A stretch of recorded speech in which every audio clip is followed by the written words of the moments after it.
Running ரேஸ்ல கலந்துக்கிறவங்களுக்கு முக்கியமா ஒரு அறிவுரை சொல்லுவாங்க. என்னன்னா, பாரு ஓடுறியா, அங்க நேரா இலக்கு, அது ஒரு ரிப்பன் ஒன்று கட்டி வச்சிருப்பாங்க இல்லையா, அது மட்டும்தான் உன் கண்ணுல தெரியணும்.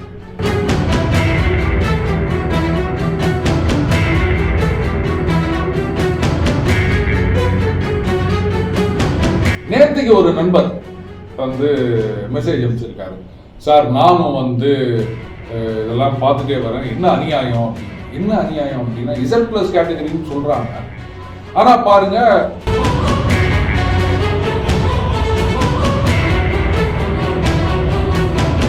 ஆனால் பாமக அவங்களுக்கு சிஎம் ஆகணும் அப்படின்ற ஒரு ஆம்பிஷன் இருக்கு, மாற்றம் இல்ல. பாருங்க, அப்போ சிஎம் ஆம்பிஷன்ஸ் இருக்கு அப்படின்னு சொல்லும் பொழுது அப்ப அவங்க தனியா இருந்தா மட்டும்தான் அந்த ஆம்பிஷன் செல்லும். கரெக்டா?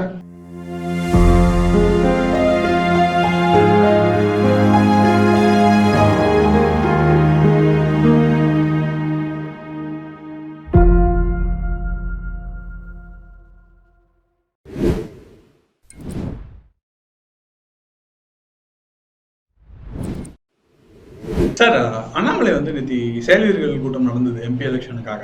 அதில் சொல்றாரு, நீங்க இந்த மற்ற இவ்வளோ ஜெயிப்பான், இவ்வளோ பர்சன்டேஜ் வரும், அந்த மாதிரி எந்த விஷயத்தையும் பார்க்காதீங்க, இந்த யூடியூப் டிவிலாம் எதுவும் பார்க்காதீங்க, 9 வருஷம் சாதனை ஆட்சியை நம்ம புரிஞ்சிருக்கோம், அதை சொல்லி மக்களை நீங்க மீட் பண்ணுங்க, டு நாட் கெட் டிவியேட்டட் அப்படின்னு ஒரு விஷயத்த சொல்றாரு. இன்ஃபேக்ட் ரொம்ப குறிப்பா சொன்னாரு, இவ்வளோ ஜெயிப்பான் அவனை ஜெயிப்பான்லாம் சொல்லிட்டு நீங்க சொல்றத நீங்க கேட்கவே கேட்காதீங்க, டோன்ட் லூஸ் யுவர் கான்ஃபிடன்ஸ் அப்படின்னு ஒரு விஷயத்த சொல்றாரு.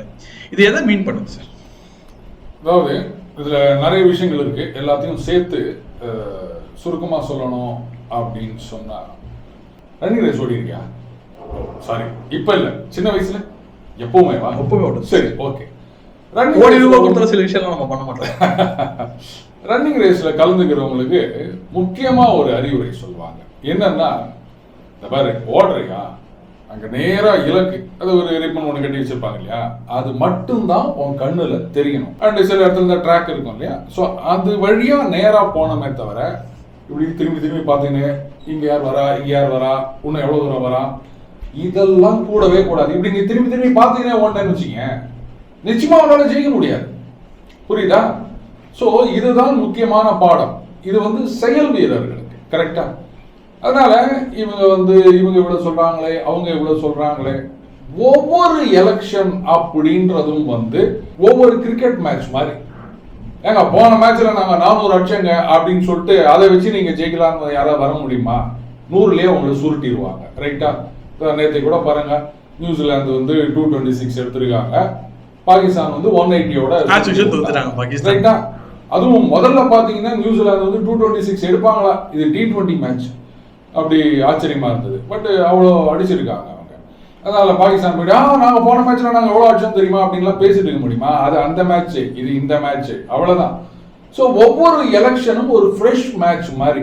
போனதுல நம்ம எவ்வளவு எடுத்தோம், இந்த இதில் எவ்வளவு எடுத்தோம் அப்படின்றதுக்கெல்லாம் எந்த விதமான ரிலேஷனும் கிடையாது.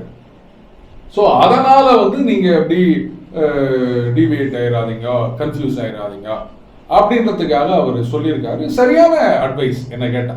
அண்ணாமலை பண்ணது சரின்னு சொல்றீங்க. கரெக்ட் தான். இது ஒரு பிளானிங் இல்லாம போற மாதிரி இருக்கு சார். நீ பாட்டு பாரு, இதெல்லாம் நீ உன் வேலை என்ன ஓட்டிக்கிறது, அது மட்டும் கேளு. அதான் நான் சொல்றேன், நீ ரன்னிங் ரேஸ்ல கலந்துறத நீ ஓடிதான் இருக்கணும். ஓடு அவ்வளவு சார். யார் ஜெயிக்கிறாங்களோ அவங்களுக்கு ஏத்த மாதிரி தான் இந்த ஓடுற குதிரை மேல காசு கட்டுன்னு சொல்லுவாங்க. இது அப்படி இல்லையே. அவங்க எல்லாரும் சரி, அரசியல் விமர்சகரோட பாயிண்டே என்ன இருக்கு அப்படின்னா, இது ஒரு ஜெயிக்காத குதிரை அப்படின்னு தானே சொல்லிட்டு இருக்காங்க. அதாவது ஒரு விஷயம் புரிஞ்சுக்கணும்.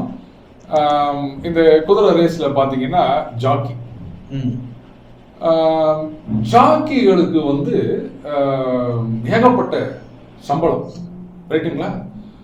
இப்ப சில பேருக்கு சந்தேகம் வரலாம், என்னங்க குதிரை தானங்க ஓடுது, மேல உட்காந்துருக்கு, ஜாக்கி என்ன பண்றாரு? ரைட்டா? நமக்கு கூட அந்த சந்தேகம் வரும். அப்புறம் எதுக்கு அவரோட அவ்வளவு சம்பளம் அப்படின்னா, ஓடாத குதிரை, அதுக்காக ஓடவே ஓடாத குதிரை. ஸோ அந்த குதிரையை முன்னுக்கு கொண்டு போவதில் ஜாக்கியோடைய பங்களிப்பு ரொம்ப ரொம்ப அதிகம். ரைட்டுங்களா? அதனால தான் ஜாக்கிகளுடைய திறமையை வச்சே குதிரை ரேஸ்ல ஜெயிக்கிறது அப்படின்றதும் நிறைய இருக்குங்க. குதிரைன்றது எல்லா குதிரையும் ஒரே மாதிரி தான் ஓட போகுது, கொஞ்சம் முன்னாடி போகும் பின்னாடி போகும். ஆனா அந்த பின்னாடி வர குதிரையையும் முன்னாடி கொண்டு போகக்கூடிய அளவுக்கு சாமர்த்தியம் ஜாக்கிகளிடம் உண்டு. அந்த மாதிரி செயல் வீரர்கள் அப்படின்னு சொல்லும்போது அவங்களுடைய கடமை என்ன, இந்த சாதனைகள் இதை வந்து மக்கள் கிட்ட கொண்டு போகணும். அதை விட்டுட்டு என்னங்க இவர் வந்து 18% சொல்றாரு, அவரு 13% சொல்றாரு, இங்க ஒருத்தர் வந்து ஒண்ணுமே வராது நீ நாசமா போடுவே அப்படின்னு சாபம் குத்துனுகிறாரு அப்படின்னா இதெல்லாம் காமெடியனா காமெடிகளா பார்க்கணும். காமெடியன்னு சொல்லல, அப்படி எடுத்துட்டு போனோமே தவிர இதை போயிட்டு ஐயோ இவர் இப்படி சொல்லிட்டாரு அதெல்லாம் யோசிக்காதீங்க. ஒவ்வொரு எலெக்ஷன்றதும் ஃப்ரெஷ். 2014 என்ன ஓட்டு வாங்கினீங்க, 19 என்ன வாங்கினீங்க, இல்ல 2009 என்ன வாங்கினீங்க? ஸோ அதுக்கும் இதுக்கு ஏதாவது ரிலேஷன் இருக்கு? அப்படி கிடையாது. நீங்க சாதனைகளை கரெக்டா மக்கள் கிட்ட கொண்டு போனீங்கன்னா ஆட்டோமேட்டிக்கா வந்து அங்க இந்த ஓட்டு சதவீதத்துல சாதனை பண்ண முடியும். அதனால ஜெயிக்காத குதிரை அப்படின்னா நீயும் அந்த காமெடியன் கட்சியில சேர்ந்துட்டியா? சார் நான் இன்னைக்கு நாம எந்த கட்சியிலையும் கிடையாது சார், நம்ம இருக்கிறது வந்து சோத்து கட்சி தான் சார். சார் அப்போ இந்த ஜாக்கினா அதுக்கு ப்ரிப்பரேஷன் வேணும்ல. யூ திங்க் தமிழக பாஜக ப்ரிப்பரேஷன்ஸ் கரெக்டா இருக்கா, கரெக்டா போயிட்டு இருக்காங்க நினைக்கிறேன் இந்த எலெக்ஷன்ல? இது என்ன எனக்கு புரியல. என்ன தமிழக பாஜக 2021 தான் ஆரம்பிச்சாங்களா? அதுக்கு முன்னாடி இங்க கட்சியே கிடையாதா? புதுசா கேட்டுக்கிறாங்க என்ன ப்ரிப்பரேஷன் இருக்குது, பூத்து கமிட்டின்றாங்க. ஏன் 1991 இருந்து யாருமே இந்த பூத்து கமிட்டியை பற்றி பேசவே இல்லை. இப்ப மட்டும் தானே அண்ணாமலை அவர்கள் தலைவராக வந்த பிறகுதானே பூத்து கமிட்டியை பத்தி பேசுறீங்க. அப்ப அதுக்கு முன்னாடி பூத்து கமிட்டியா வேணாம்? இல்ல சார், அண்ணாமலை தலைவராக பெரிய பிம்பம் கட்டப்படுது, இவர் ஈஸியா ஜெயிச்சிருவாரு, இவர் வந்து பயங்கர ஆக்டிவா இருக்காரு, பயங்கரமா கிரவுண்ட் லெவல்ல ஒரு கனெக்ட் இருக்கு அப்படின்னும் போது இந்த இவர் கிரவுண்ட் லெவல்ல கனெக்ட் இருக்குன்றது போது இந்த பூத் லெவல் இருந்தா தான் ஜெயிக்க முடியும் அப்படின்னு ஒரு பாயிண்ட் எடுத்து சொல்றாங்க. அது என்ன தப்பு இருக்கு? அதாவது இந்த அரசியல் அப்படின்றது வந்து ரொம்ப இன்ட்ரெஸ்டிங்கான கேம் அப்படின்னு நான் சொல்லுவேன். 89 ஜனதா தள் விபி சிங் அவர்கள் தலைமையில ஆரம்பிச்சது. அப்பெல்லாம் பாத்தீங்கன்னா அந்த ஜனதா தள்ளுக்கு கட்சி அமைப்பு அப்படின்றதே பல இடங்கள்ல இல்லை. ஜனங்க அள்ளி போட்டாங்க வாக்குகள். ஸோ நம்பிக்கையான ஒரு தலைவர் அப்படின்னு இந்த பூத் அப்படின்றதெல்லாம் வந்து இந்த பூதம் மாதிரி ஒரு மித்து தான், புரியுதுங்களா? அது தேவையே இல்லைன்னு தான் நான் சொல்லுவேன். சரி, அண்ணாமலை அவர்கள் வந்து இன்னைக்கு வந்து வேலை செய்யறாரு, ஒரு பிம்பம் கட்டமைக்கிறாருன்னு கூட சில பேர் சொல்லிட்டு இருக்காங்க. அதை கூட இவ்வளவு நாளா செய்யலையே, என்ன பண்ணிருந்தீங்க?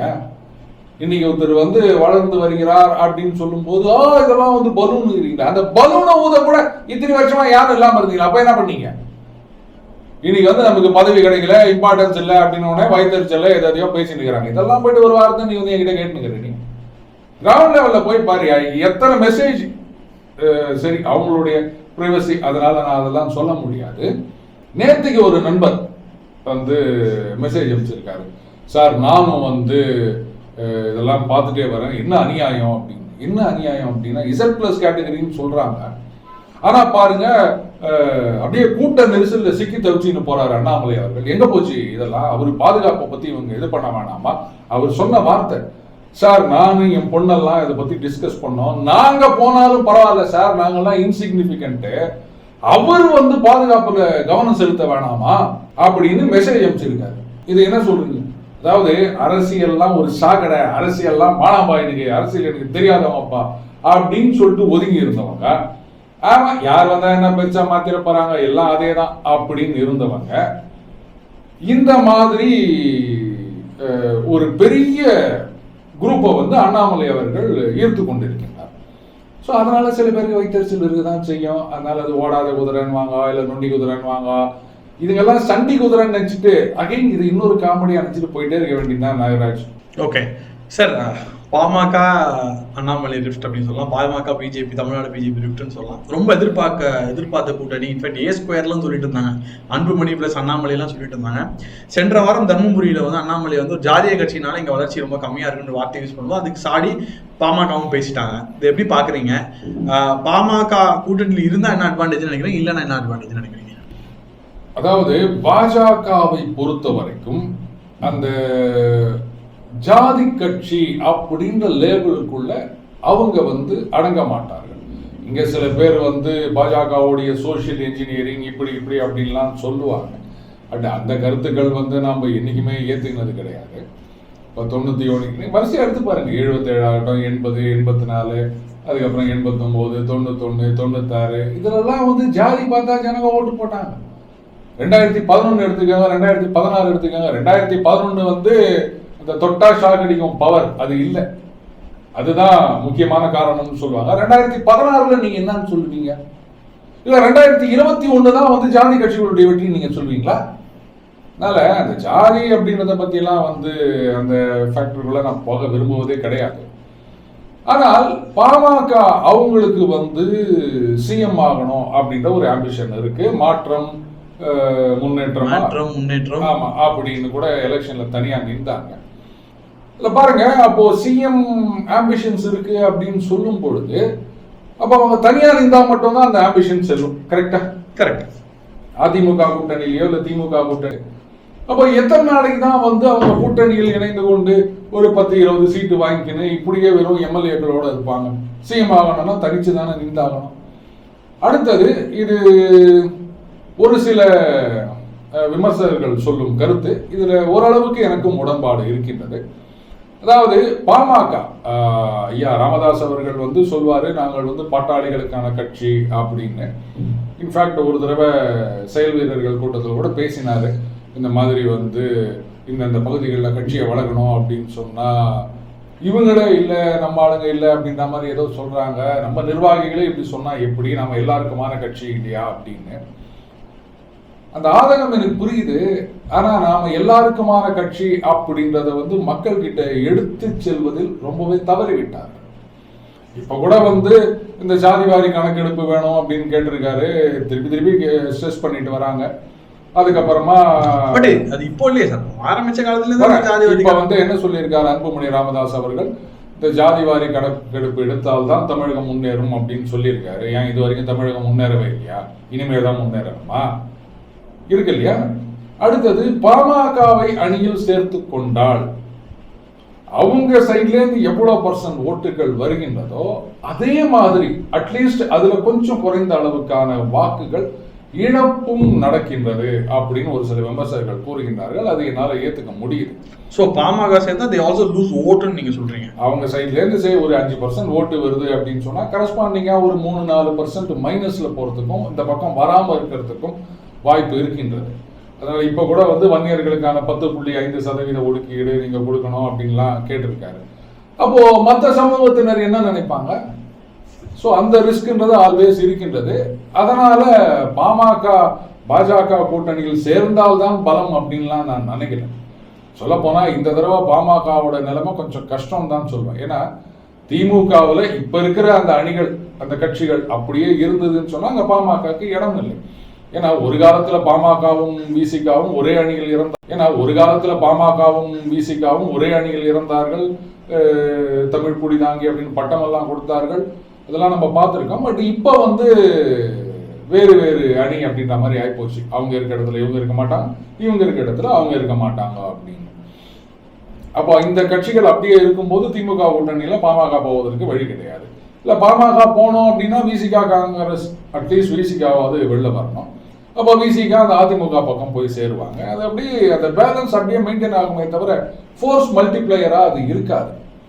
அப்போ கடைசியில அதிமுகவில் தான் சேர வேண்டும். இப்போ அதுல சிக்கல் என்னன்னு கேட்டீங்கன்னா, இந்த பக்கம் அணி ஸ்ட்ராங்கா இருக்கு அப்படின்னு சொல்லும் போது விசிகா காங்கிரஸ் இவங்க எல்லாம் வெளில வரல திமுக அணியில இருந்து அப்படின்னு சொல்லும் போது, அப்ப ஏற்கனவே நீங்க சொன்ன மாதிரி இங்க பாஜக பாமக ரிஃப்ட்ன்ற மாதிரி ஒரு சீன் வந்து விட்டது. அப்போ பாமகக்கு வேற வழியில ஒன்று தனியா நிக்கணும், இல்ல அதிமுக கூட்டணியில போகணும். அப்போ வேற ஆப்ஷனே இல்ல அப்படின்ட்டு அதிமுக தான் தொடர்ந்து 3 தேர்தல் தோத்துருக்காங்களே சார், உள்ளாட்சியும் தோத்தாங்க. அதுதான் நான் சொல்றேன்.